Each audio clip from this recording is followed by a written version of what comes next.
Alright, here's a move that's pretty hard. It's a difficult move, but it's really similar to a pretty basic move. The nutcracker. The nutcracker is very similar to the move I'm about to teach you called the handcuffs. Nutcrackers are pretty much like you saw in the other video. You're doing windmills like this. The only difference now is you're doing windmills like this. And it's a big difference. It's harder because it's a little scarier. You feel like you're going to smash your hands on the ground, and it has happened. And it's pretty much the same advice I could give you with nutcrackers. You got to kick really, really hard. But even harder this time, because when you're like this, you're kind of like in. When you're like this, you're still in, but your hands are behind your back, so it's a little bit of an awkward feeling.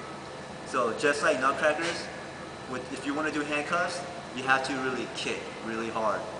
And you don't have much shoulder like available to really pull. You will as you get better at it, but for now, it's going to rely on your kicking. A couple ways to practice this move is do your regular windmills, but maybe put your right hand behind your back. And then once you get used to that, switch off and put your left hand to your back. Get used to just one arm at a time. And then when you're ready, when you feel like you're ready, just throw both hands. You want to actually lock your hands like this. Like grab your wrist, grab your hands. Do something which are like something to hold on to, because it'll keep you from just like pulling out and letting go. So when you get to your handcuffs, you got to get into it from your back, when you're on your back, from here. From here. And then from there, you're going to kick, and you're just going to pull. Kick really, really hard. So practice going into them one at a time. Like do a couple windmills just like that. And when you're ready with that, switch hands.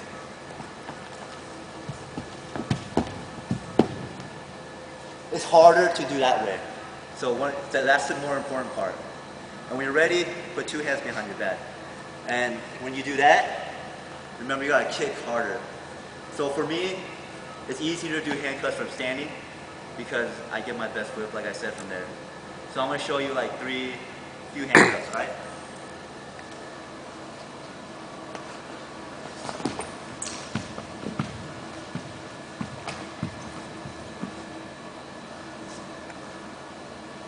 Very nice. So it's all in my kick. The majority of my handcuffs are going to be from my swing. And with my handcuffs, like, I got to a point where I could do them kind of like at a decent speed, and I could speed them up too at the same time. So practice, if you're going clockwise, the direction I'm going, your arm out like this, and your right hand behind your back. Once you get that good, switch hands. Left hand on your back. And when you're ready with that, because this is the part that's hardest, that's where you're going to put both hands. And lock your hands like this. Remember to kick with your life. And it's a really fun move to do. So have fun with it, practice it, and good luck to you.